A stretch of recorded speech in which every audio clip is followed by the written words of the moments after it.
YTN 취재 결과 고속도로의 일부 셀프 주유소에서 고객이 기름을 넣은 것보다 더 많은 돈이 결제되고 있었습니다.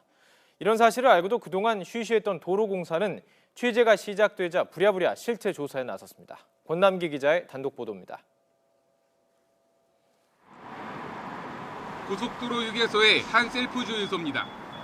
일반 주유소보다 가격이 싸다는 장점을 내세워 전국 고속도로에서만 모두 86곳의 셀프 주유소가 성업 중입니다. 고객이 직접 주유는 물론 결제까지 해야 하지만 조작이 간단해 인기가 높습니다. 하지만 과연 결제에 별 문제는 없을까? 실제 취재진이 한 고속도로 휴게소의 셀프 주유소에서 기름을 넣어봤습니다. 평소와 다름없이 기름을 넣고 영수증을 받았지만 어찌된 일인지 8만 원 가까운 돈이 더 빠져나갔습니다.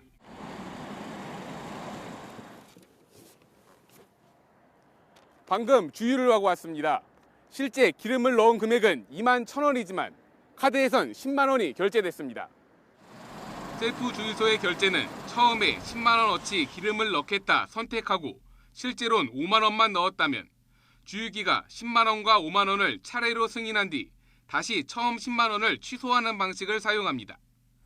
하지만 고객의 통장 잔액이 부족하거나 카드 한도가 초과됐을 경우 오류가 발생하면서 첫 10만 원을 자동으로 결제해버리는 겁니다.